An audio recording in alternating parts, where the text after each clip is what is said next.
अनुभव बनाम उग्रता, विषम हालातों में जिम्मेदार नेतृत्व की जरूरत, जसपा प्रत्याशी का बड़ा बयान। आपको बता दें कि जनता समाजवादी पार्टी से क्षेत्र नंबर 4 के संसदीय प्रत्याशी ने चुनावी मैदान में उतरते हुए साफ कहा है कि यह चुनाव समन्वय नहीं बल्कि देश के भविष्य की दिशा तय करने वाला है। उन्होंने कहा कि विगत 37 वर्षों से वे इसी क्षेत्र में रहकर राजनीति और जनसेवा कर रहे हैं और आज जब देश विषम परिस्थिति से गुजर रहा है, ऐसे समय में अनुभवी और जिम्मेदार लोगों का सांसद बनना और संसद में पहुंचना अनिवार्य है। प्रत्याशी ने बताया कि उनके राजनीतिक जीवन की शुरुआत जिला विकास समिति के उपसभापति पद से हुई थी। आइए जानते हैं कि उन्होंने अपने बातचीत में क्या कुछ कहने का प्रयास किया। सर, आपको जनता समाजवादी पार्टी ने क्षेत्र नंबर 4 से संसदीय क्षेत्र से पार्टी ने टिकट दिया है और किस प्रकार से आप जो है जनता के बीच जाएंगे और क्या मुद्दा लेकर के जाएंगे? देखिए, मैं विगत 37 सालों से इस क्षेत्र में हूँ।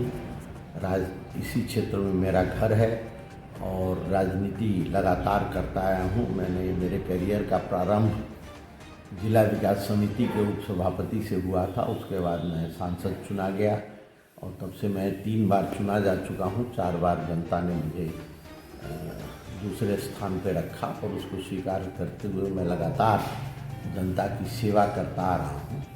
इस बार का जो संसद बनने जा रहा है, ये एक फर्क परिस्थिति में है।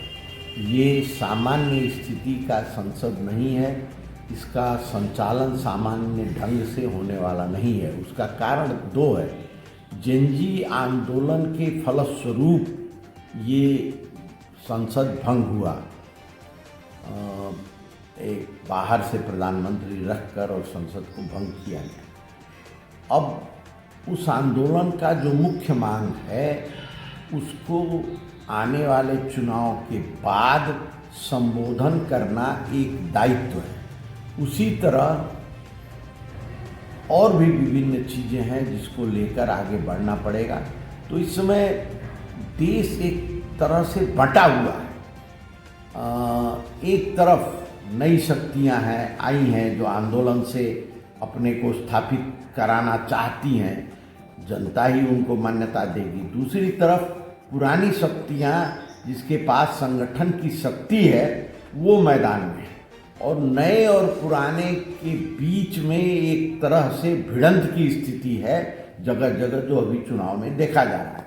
हम लोग मधेश संयुक्त लोकतांत्रिक मोर्चा, जिसमें मधेशवादी शक्तियां हैं, ये जनता समाजवादी पार्टी उस मोर्चा की सबसे बड़ी शक्ति है, जो 4 पार्टी एकजुट होकर बनी है।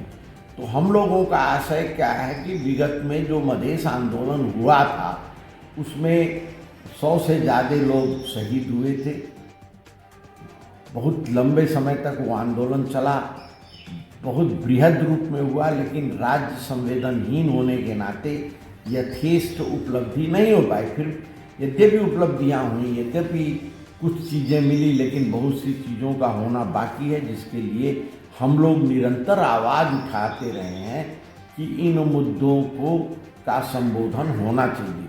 तो सर, एक प्रश्न और है कि आपको चीफ साहब के नाम से जाना जाता है और आपने पिछले चुनाव में वादा किया था कि मैं अग्रिम जो वित्तीय वर्ष आएगा उसमें चुनाव नहीं लड़ूंगा। इस पर आपका क्या कहना है? बिल्कुल सही बात है। मैंने कहा था 2084 तक मैं राजनीति में रहूंगा, उसके बाद मैं वोट की राजनीति से संन्यास ले लूंगा।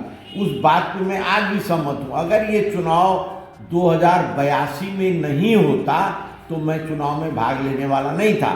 चूंकि देश की परिस्थिति ऐसा विषम हो गया है, ऐसी स्थिति है, मैं 37 साल तक राजनीति करके जब देश इस विषम परिस्थिति में है, इस बार गैर जिम्मेवारी के साथ मैं इसको छोड़कर बाहर जाने के लिए मेरी आत्मा स्वीकार नहीं करती। इसलिए इस विषम परिस्थिति से देश को बचाने के लिए भी मेरा इस बार के संसद में जाना जरूरी है।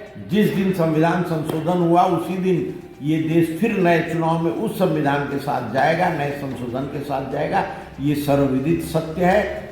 और उस संसद में जाकर संविधान का संशोधन, जिसमें मधेशवादी मुद्दा भी प्रमुख है, जिसमें नए जनजातीय आंदोलन का मुद्दा भी प्रमुख है, इन बातों को लेकर जो संशोधन होने जा रहा है उससे जटिलता और विषमता इस देश में न हो, उसके लिए जिम्मेवार आदमियों का वहाँ पहुँचना जरूरी है, अनुभवी आदमियों का वहाँ पहुँचना जरूरी है। मैं उसके तहत मुझे लगता है कि मैं अपने अनुभव का अधिकतम सदुपयोग उस संसद में संविधान के लिए करूँगा, यही सोचकर मैं इस चुनाव में उतरा। सर,